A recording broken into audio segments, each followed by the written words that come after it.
more than anyone, and Ingun is there to know, I'm a great believer that through multi-generational interaction and work, we can actually construct a better society, more interesting, more varied as well. So I'm very passionate about the subject, and yes, and I'm very appreciative of the experience of others as well. So on that note, I'm going to pass on the baton to Mary Jane to introduce herself to us. Thank you. Great. Thank you, Tatiana. Yeah, Mary Jane Roy, and I'm definitely a 50-pluser, going into the nearly direction of 70. And I really, I started a totally new journey for myself in my early 50s. And it's part of what I'm going to be here to share with all of you today. Primarily, though, uh, I really want you to feel the potential that we have in this 50-plus generation. And I met Ingun back in 2019, pre-COVID, and we kept up contact through the last year. She is someone that I've really come to respect and admire for the work that she's doing in the gender equality area. And when she approached me about this new community that she wants to start for 50-plus men and women, I thought, yes, it's something that's really needed. So that basically is how I'm connected. I've become one of the WIZE MOVE Society thought leaders, together with Ingun, together with Tatiana and others. And I'm looking forward to making this a huge success. Thank you, Mary Jane. And you were also the one who came with the topic of this week. So we really love to hear your story. When you shared, life starts at 50, and, and when you're younger, you feel like, okay, life starts at 40, it starts at 50, starts at 60, starts at, there's all these things. I really believe that looking back, yes, it started at 50. So why do you feel that life starts at 50? So we love to hear your story. Okay, all right. Well, very simply, I think that by the time you hit 50 or early 50s, you've done, you've explored, you've experimented, you've done different things in your life, but you really are now looking at things that are meaningful for you. And that's exactly what happened to me. And my journey started actually with some health issues in my early 50s. And it was kind of a turning point. I started my career 4.5 decades ago, really in the area of nursing. I was a military officer in the Canadian Armed Forces. And so I had this medical background. And when I was diagnosed with high blood pressure and heart problem, I thought, okay, and I was just being given medications, and if this one doesn't work, we'll add to it, and if that doesn't work, we'll do this, we'll do that. And I thought, okay, but what about me, and what about my role in all of this? And I had felt that it was really, the symptoms I was having were a buildup of really 50 years of being what I called a stress bunny. And I wasn't, and hadn't learned how to deal well with stress. So it got me really focused into that topic. And I was in a great position at that time, that I could take time off. I didn't have to work. So I took 4 months for myself. At least that was my plan. I was going to take 4 months, 2007. I was 52 years of age. And I had September and October and most of November to put that into practice, doing a deep dive. What is stress? What does it do to us physiologically? How can we better deal with stress in our lives? What are the tools, the techniques that we can use? And then I got the diagnosis of breast cancer. And it was kind of like this hitting the wall again, thinking, but I didn't need this as a wake-up call. However, that 3 months that I had to really devote to myself and to doing this deep dive into stress and creating a space for myself for self-reflection, that I think is what allowed me to come through that period in my life and that diagnosis and shine on the other side. And I've had friends say to me, you know, there was a pre-cancer Mary Jane, there's a post-cancer Mary Jane. I really like the post-cancer Mary Jane better, and I do too. So this was a huge learning curve for me. And, you know, my husband was working on a project at the time, and I was working with him on that project. And then there was a moment, and this was now early 2011, that I woke up and thought, I have all this knowledge. I've spent the last 3 years, and I was getting certifications, stress counselor, coaching certification, all of this knowledge, and I had only done it for myself. And I thought, no, this is a time that I can start going out into the world with what I know, with the expertise that I developed. And I did. So at the age of what, by then, I guess I was 55, 56, and started creating Waves, the company that I have now, and very quickly got into the corporate world with being able to get my message out there. And it's, you know, it's been up and down. And of course, COVID happened, and that was hard for all of us who are trainers, consultants in the corporate world. A lot of things just ground to a halt, but still, you know, that drive, the passion, the purpose of what I do, that keeps me alive. It really does. And so that's in a nutshell, without going into a lot of details. That's really what I've experienced and where I'm standing now on the other side. And Ingun, there was one other thing too that really triggered for me last year. I attended a workshop that was for 50-plussers. I didn't know at the time that I was attending it, that was the specific target group. And at the time, this was again pre-COVID, so we were about 100 people in the room. And I looked around me and I thought, you know, all of these people had been made redundant, or companies had closed, or, you know, gone bankrupt, whatever. And they were at a point in their lives, they didn't want to stop working. Some of them couldn't stop working. They needed to work, but were struggling horribly to get back into the workforce. And so this organization had set up these workshops in order to support them. And I know you know the organization as well. And so when you came to me with this opportunity of a platform, an online international platform, I thought, yes, this is something that can really, with the right role models in place, et cetera, this is something that can really make an impact for the 50-plus generation. So that's really where I'm coming from in all of this. So for me, life did start. I was 52, and I think, yes, I had a lot more confidence in myself by the time that I had done my deep dive and gone through the things that I'd gone through.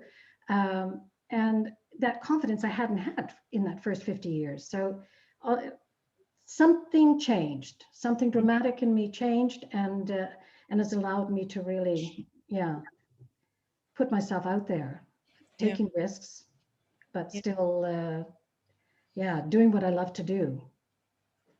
And happy with.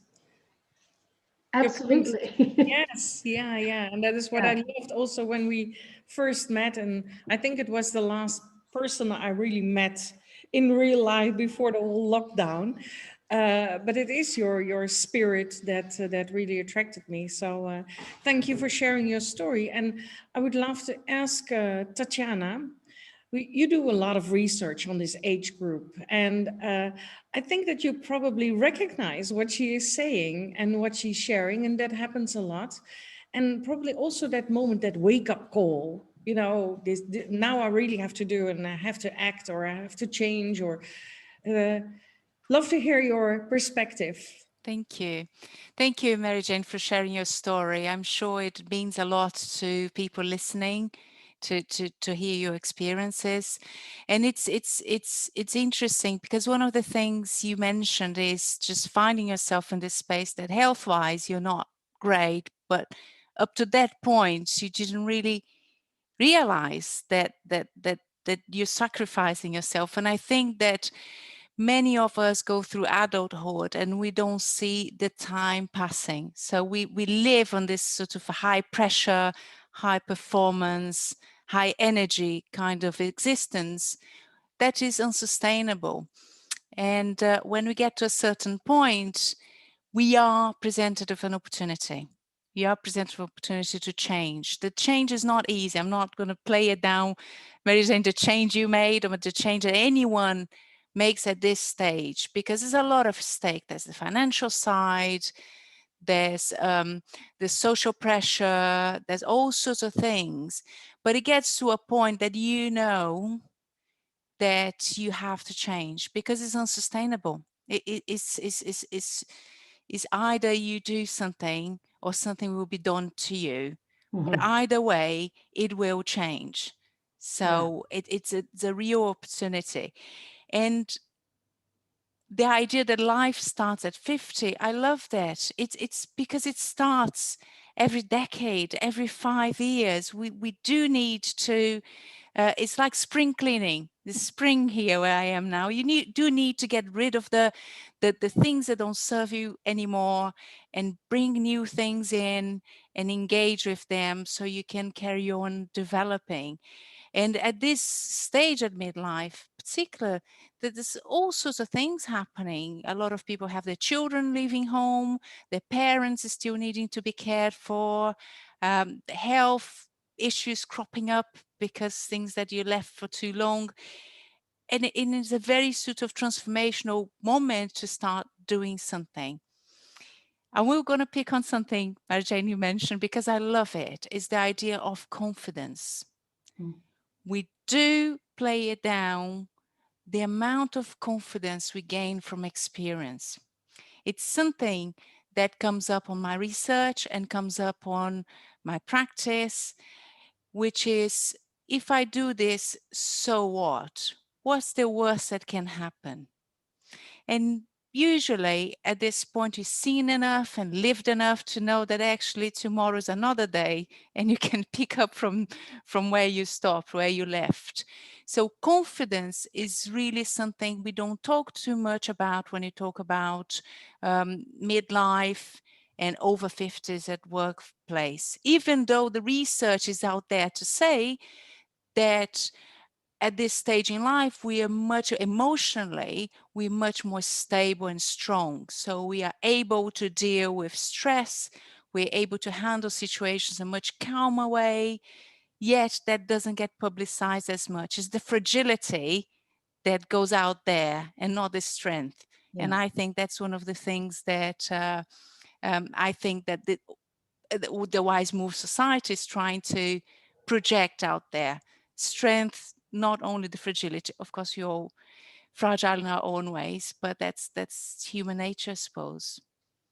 Yeah, and Tatiana, the one of the things that I had decades of behaving in certain ways, and so this transition and building resilience in myself, this wasn't something I feel for myself that came with age, because at 52 I still wasn't handling stress well. But I could develop it, being conscious that I needed to develop it, I was able to do so. So I made a conscious choice, actually, at the time, that this was going to be a pivotal point in my life. I was going to change how I had done things the previous decades.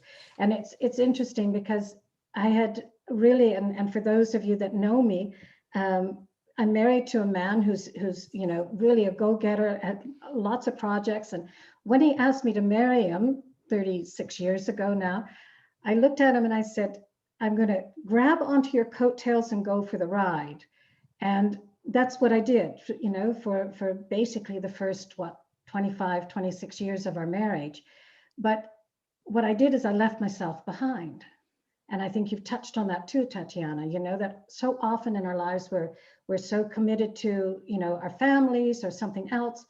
And, these are, and life happens. It just, you're on this roller coaster and without paying too much attention, in my case, to where I was going.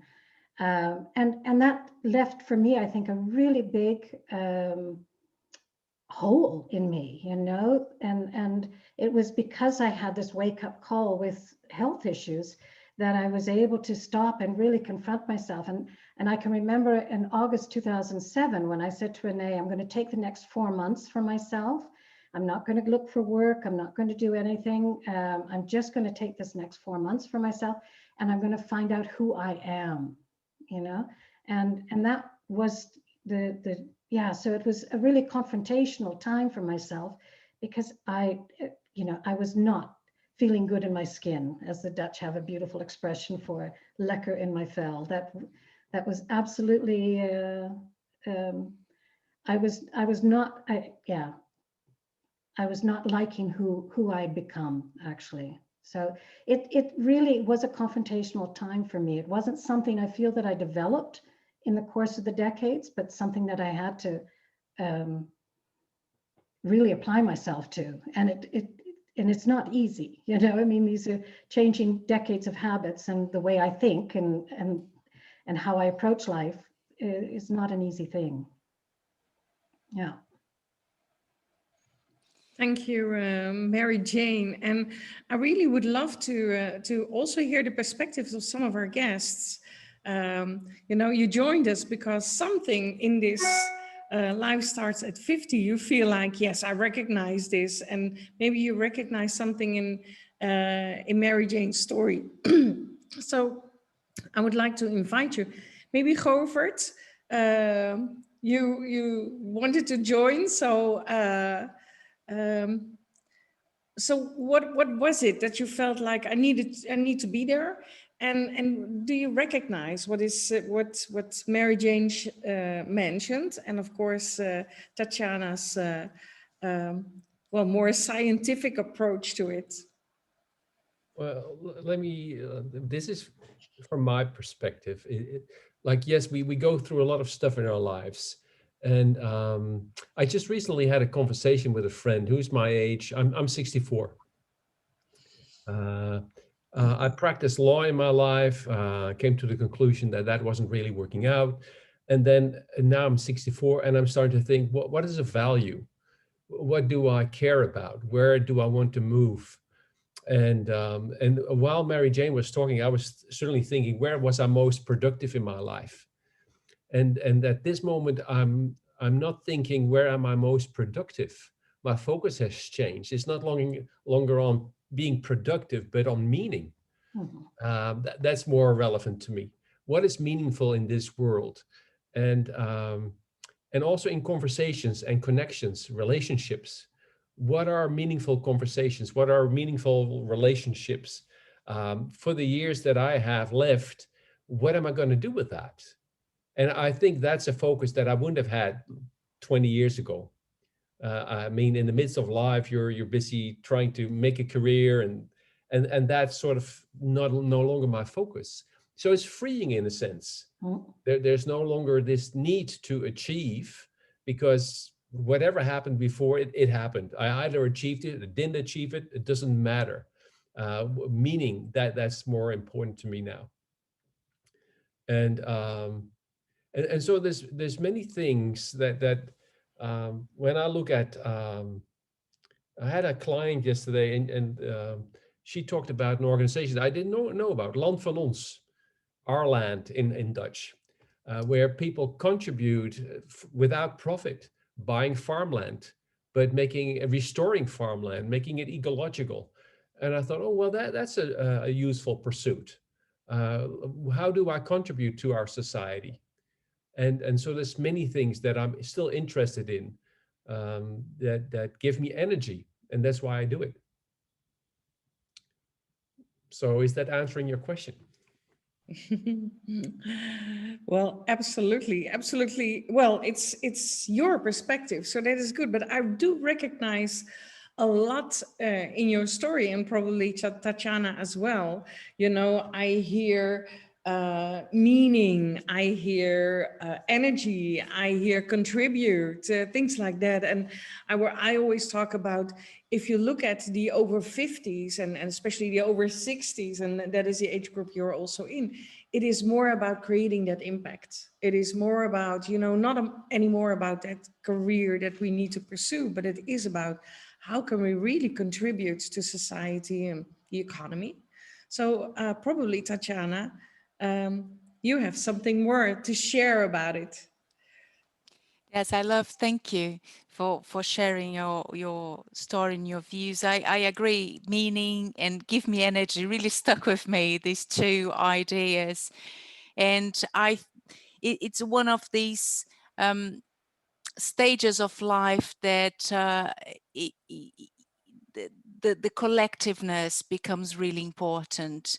And you either get involved, get it out there and be part of that collective society and give your bit back, which doesn't need to be anything life-changing. It can be your small bit, can be a nice baked goods that you give to your neighbor, or maybe a bit of your expertise that you shared with organizational, like you mentioned. But giving it back becomes an important part of not stagnating, not getting stuck and crusty, like I like to say. No, you get that engagement.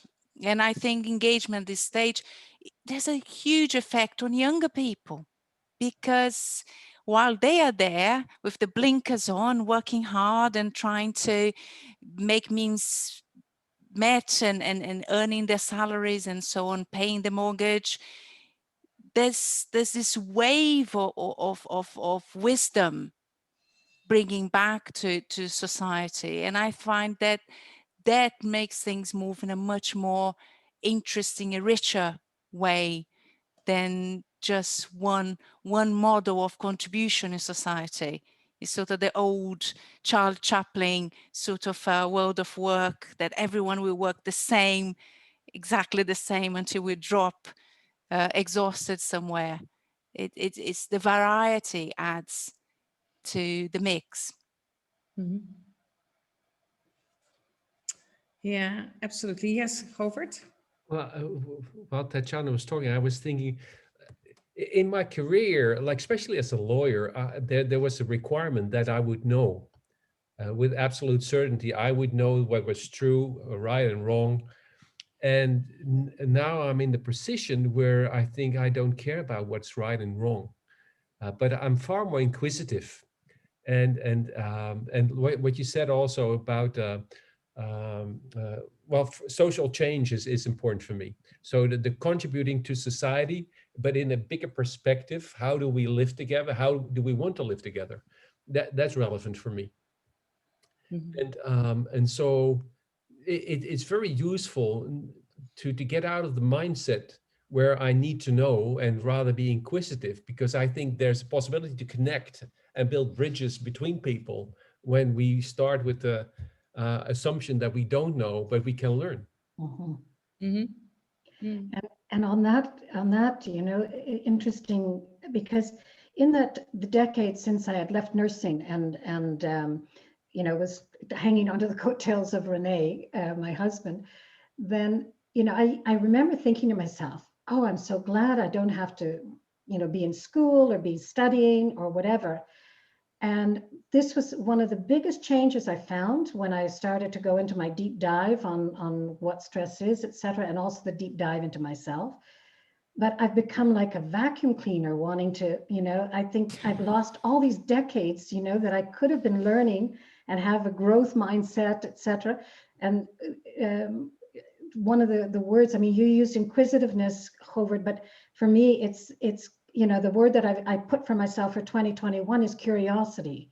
Mm-hmm. I want to be curious about everything, and that is, that gives energy as well. If we talk about energy gainers, then learning for me and opening up doors that were previously unknown, it's very significant at this age for me.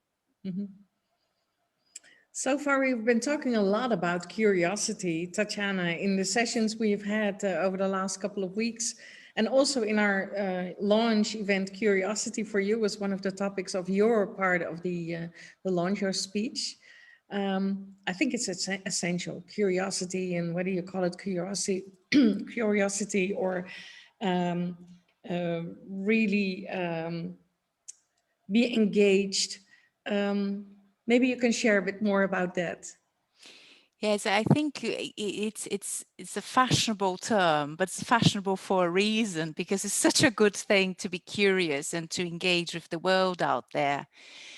But it's interesting that I will build on what Mary Jane's in your story again, and you mentioned that you didn't have this.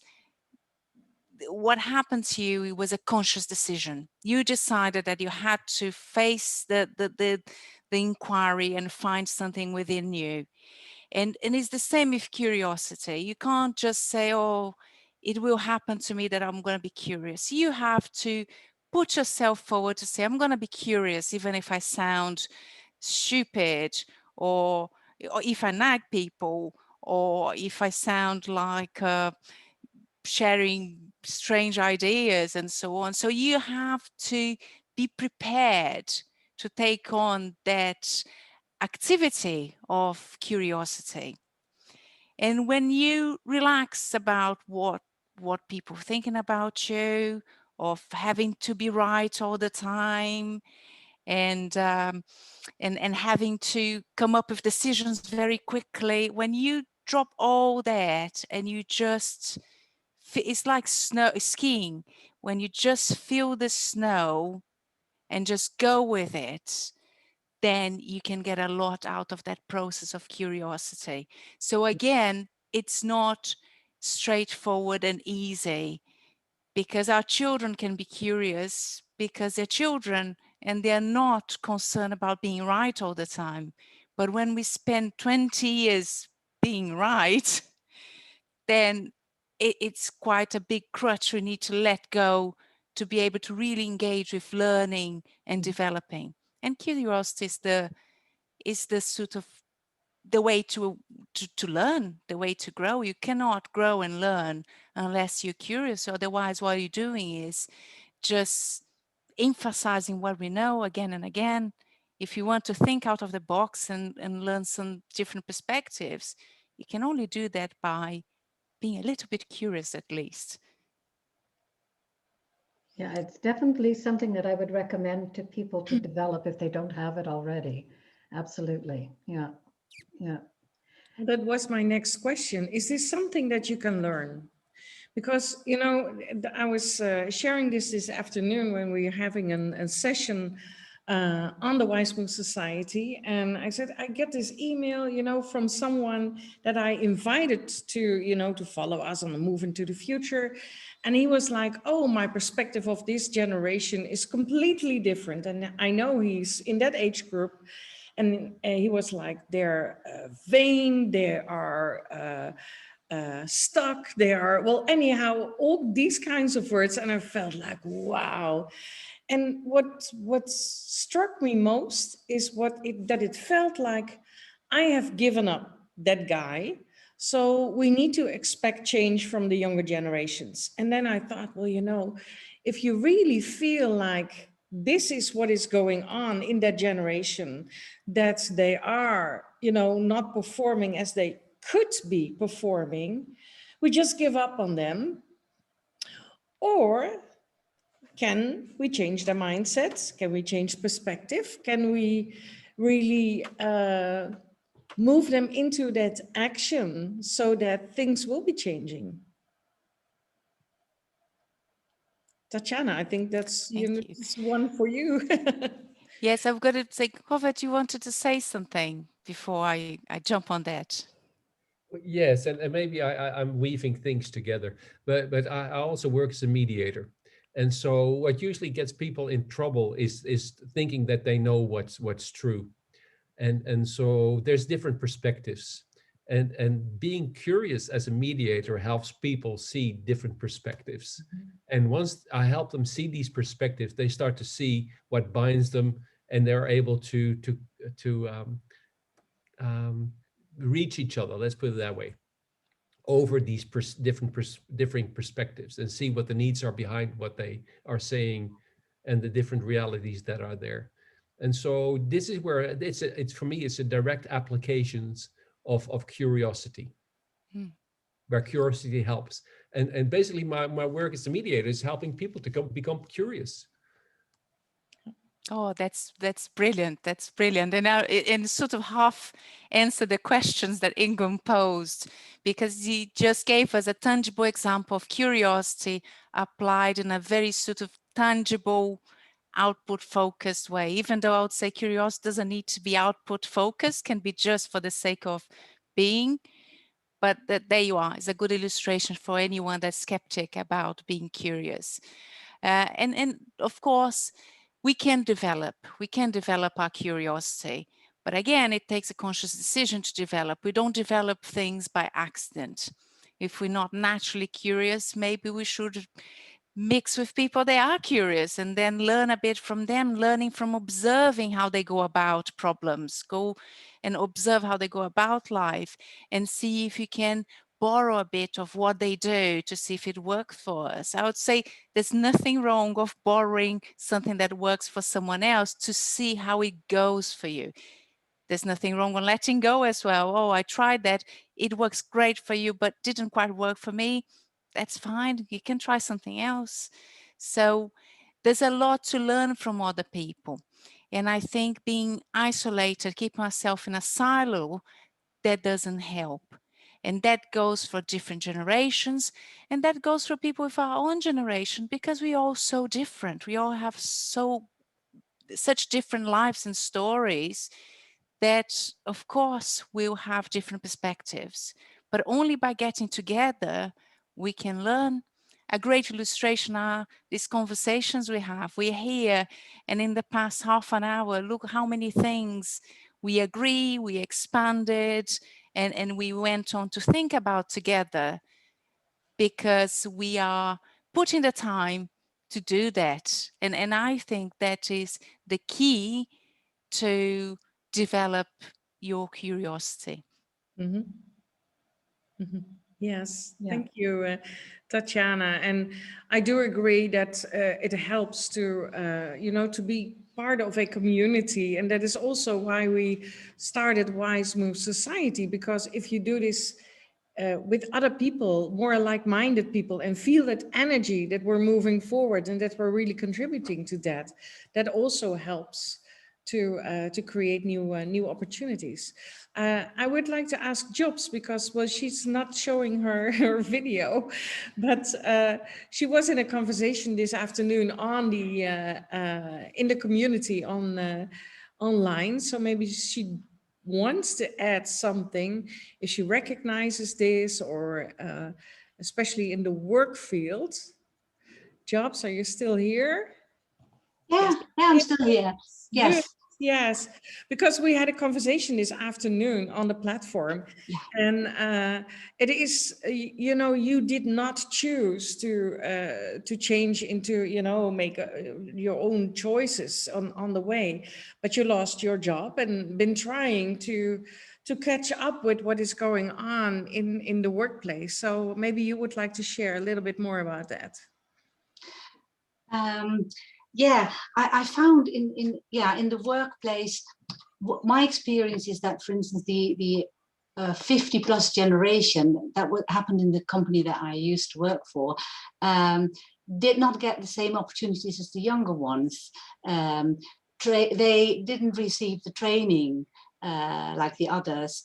And I think it is really important for companies, for employers, to make sure that everybody is treated in an inclusive way, so that they do get the same opportunities. If you do not challenge your employees, then you shouldn't be surprised if after 30 or 40 years, they are a little bit stuck in their ways. So I think there's certainly a role to play for employers as well as employees. There's a lot of research, I think, on that too, Tatiana, I think it's a significant factor that organizations are going to have to face up to. That certainly, and like we've talked about, Ingun, that some people are going to be working well into their 70s. In the generation coming right behind us is going to be forced to probably work into their 70s. So the idea of not investing in your 50 plus employees is something that organizations are just going to have to really face and address sooner rather than later, I hope. Mm-hmm. Yeah, something we have mentioned already several times in meetings like this. It's, you know, they're seen as on their way out and not part of the future. Yeah. Mm-hmm. Yeah. Tatiana. They're treated that way. Yeah. Mm-hmm. It's interesting. That is a big topic, and I agree. This is a very important topic, the investment. There are two main reasons people leave work.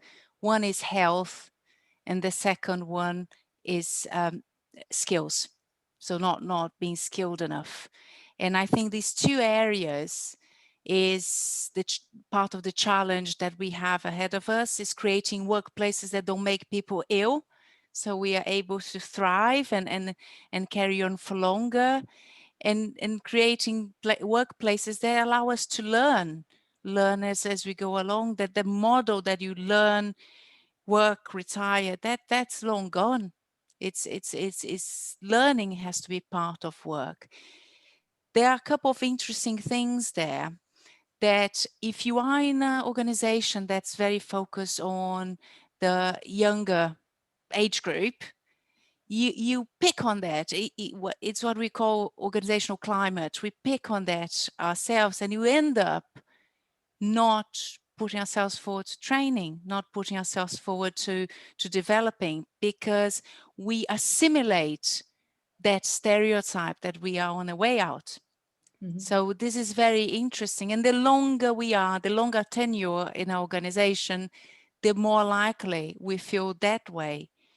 So if you are somewhere, and I'm speaking to anyone listening to us that feel that you haven't been receiving the investment of training or learning new things, do look around and see if that's a place that is really encouraging you to go and do something about that, because it's the role of your manager to encourage you to go and carry on learning and carry on developing as you go on.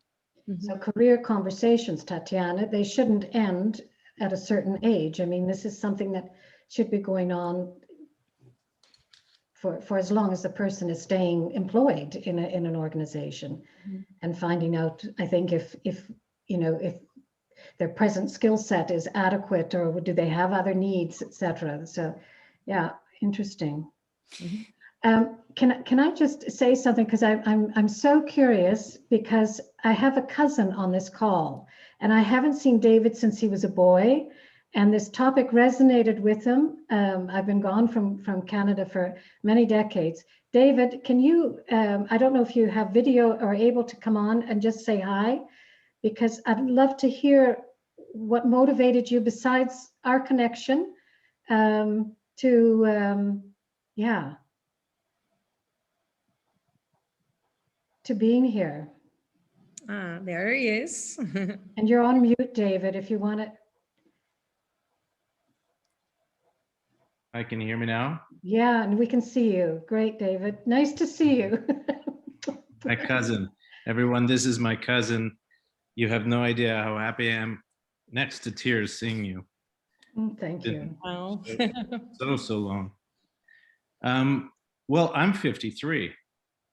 And I lost about a decade from work. I've been a financial advisor for about 20 years, doing insurance, doing investments.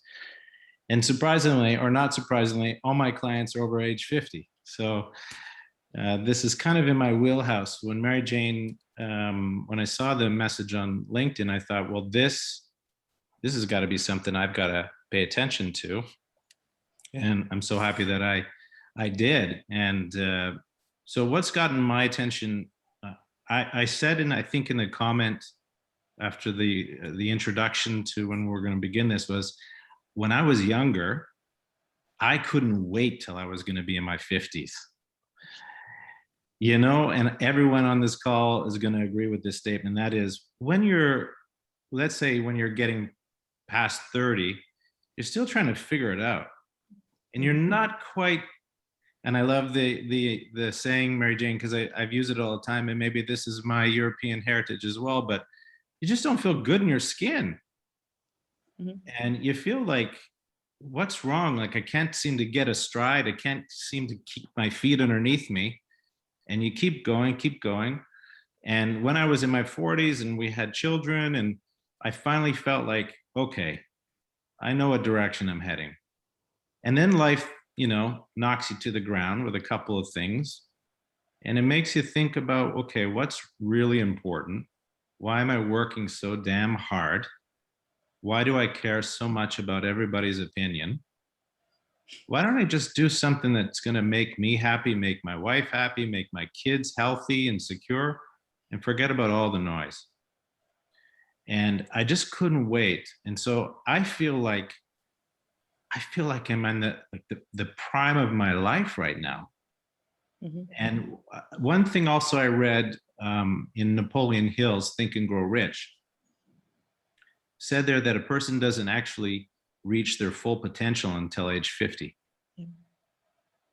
So, you know, people thinking life is over at 50. No way, man, it's just beginning. And I'm so excited. I can't wait to tear into the next 25 years. Oh, David, thank you. Thank you so much for sharing that. Tatiana, can you? Thank you. Yes, I think that is fantastic. There's one thing that really connects with that and connects with something you said, Mary Jane, that the workplace, companies who have to help people to stay in work because we might need to work until our 70s. And it's true, and longevity is bringing a lot of challenges. And one of them is getting people in work for longer. And this is a big contentious area in research, because if you force someone out of work, it's very bad for them. It's very bad for our health, our self-esteem, for our confidence, and so on. But if you force us to work, it's as bad, as negative, unless the work is fulfilling. Because if the work is fulfilling, age is not a factor. Age becomes just a number, really. And I think this is a very important shift in terms of work. Work has to be fulfilling. Organizations need to provide the environment, the support, the atmosphere that actually allows people to have a fulfilling job. Whatever simple or complex the job is, that doesn't matter. You can get fulfillment for a number of different things, for having a positive environment, for having the flexibility you need, from having a sense of purpose and meaning, and so on. And a workplace that allows us to look after ourselves as well as individuals, that allow us to go home and feel good and want to come back the next day, because it's a place of growth and development. And that doesn't have any particular industry, is not bound to any industry or job level. That should be there for everyone, the access to fulfilling work at any age, because that's what keeps us going for longer, and that can only benefit the society that we are. Mm-hmm. Yeah. This afternoon, I was sharing a story. The first almost 20 years of my career, I worked in the IT industry, mostly sales and marketing. But, you know, when I was not visiting clients and was in the office building, I try to visit and talk to as many people as possible, because if you are in sales, you want to get to know the people who work there. You want to know the organization, because that is actually what you're selling. So there was this guy on the development part of the company, and I think at that time, I was in my 20s, so it was long ago. I'm 61 right now. So this guy, I think he was 63, and every time that I visited him, he knew exactly 1 year, 3 months, 13 days, 4 hours. That must be so frustrating. especially if you're doing this, you know, for a longer period of time. This guy was working for that organization for, I think, for 25 years. If they had taken this guy out of that office, by the way, his office moved every time more and more to, you know, to the end of the how do you call this, the corridor, the hallway.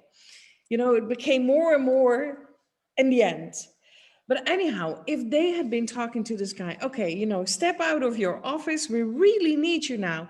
You have 1 year, 3 months, 13 days, 4 hours still left to work for our company. You're one of our most experienced people here.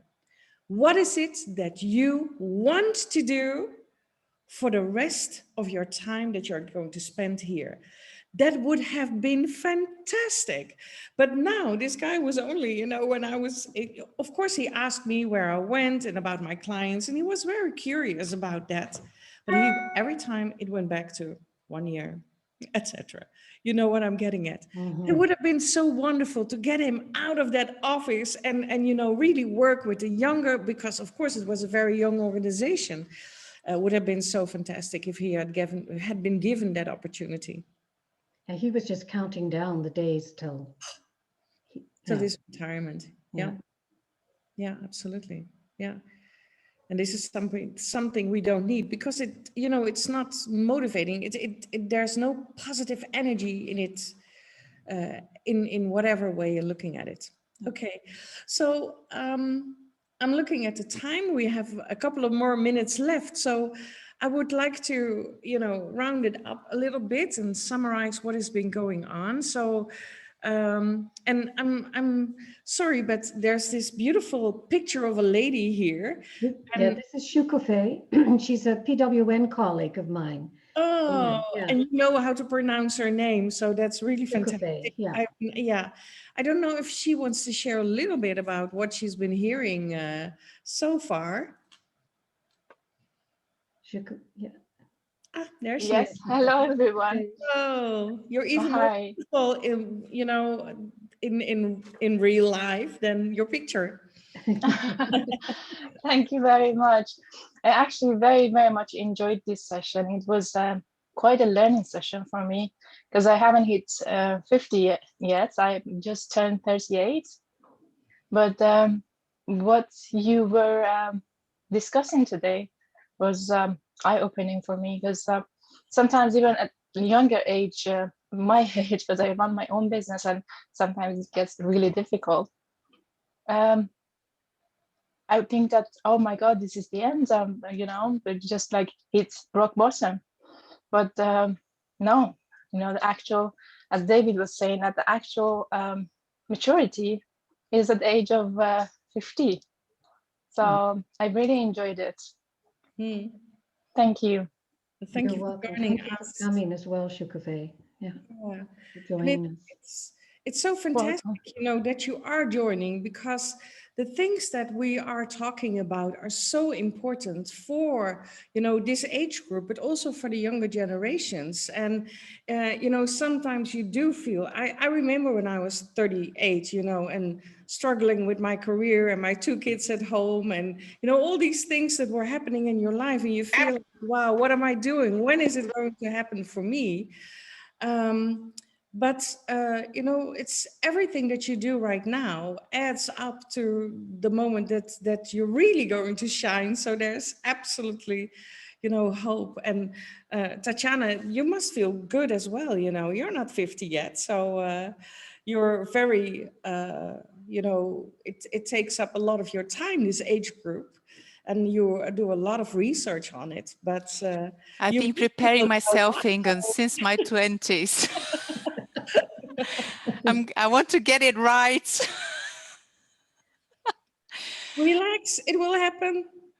Well, one of the very nice things, just to pick on the story you told us, is the thing of counting the days and counting the years for something to happen in the future is bound to backfire, because we all know the more we build ourselves to this grand day, the more disappointing it is.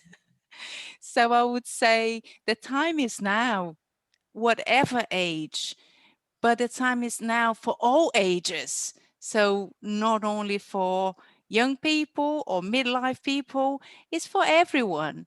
And I think that's the spirit we're working with. This is a world that everyone can belong and thrive and contribute. So we can all, we can all get a bit more out of life. Yeah. And I Mary think Jane, yeah, one of the things that the community is going to bring to people is the fact of role models. People who have made dramatic changes in their lives at a later stage in their life, and have made success, created success for it. So yeah, I think, and I really hope that for those that are struggling, the 50-plussers that are struggling in their lives right now, that they can get that inspiration from the platform. I came across, I honestly wasn't doing any research for today, but earlier this morning, something came across, either on LinkedIn, whatever. You might know her, Ingun, Aviva Wittenberg-Cox. Does the name sound familiar to anyone? She does a lot of writing, and this was an article on Forbes from last year, actually. And it's on the potential of the 40s, 50s, and beyond was the title of the article. And I've put it in the chat. I haven't yet clicked enter. But she calls our age group the perennials. And she says, you can have it all, just not all at once. It might just be later than you were planning. Luckily, you're likely to live a lot longer than you thought.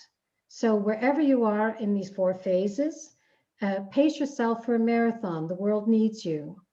And she talks about the fact of what we mentioned earlier, lengthening careers will see the number of people working into their 70s and 80s growing. So yeah, I'm going to click on and send this link. It was a double article, so you'll be able to access the complete article, but very interesting on the role that we need to play in organizations. Yeah. great. Yeah. And it's also something, we will use more and more, because at the WIZE MOVE Society, at our community, of course, we have our members coming in right now after the launch last week. But also a group that we will be focusing on is these corporate members. So we will have corporate memberships so that we can focus on what is happening with those employees over 50 who are stuck. How can we help them? Let them become part of that community for a year and do training, do fun things, because that is also very important. But also, the things like the innovation lab, that they start that entrepreneurial mindset that can be used in the corporate world, in education, in government, and any place that they will end up in or stay. And that is also something I think that will be very interesting for a lot of corporates, but also for the employees. And that is also very important, not only if these employees are coming in to the platform and that we feel we have to work with them, but at the same time, we're also going to work in that organization so that they change their mindsets and, really know that, and we're coming back to that quote that I did in the beginning, that this generation is part of the future. We're not on our way out. That still will be a long time before that happens. Yeah. So I want to thank everyone. We still have 2 minutes. It was an amazing session again, and really thank everyone for sharing their perspective and sharing your stories, because that is really great to hear, and that is something that we can all learn from and be inspired by. Of course, we hope to welcome many of you on that platform, the WIZE MOVE Society. And you can go to our website, www.moveintothefuture.com, and I will do that in the comments of the recordings or on the Facebook Live. Really do join, because we need this generation to step forward, have their voices heard, find their passion, find their purpose, and really start creating together. Be curious, be, really start building things, be creative. So really looking forward to see you all there. And for now, have a wonderful day, evening, wherever you are in the world, and hope to see you soon. Bye-bye. Thanks a lot, Thank Ingun. you. Bye-bye. Bye-bye. Bye, everybody.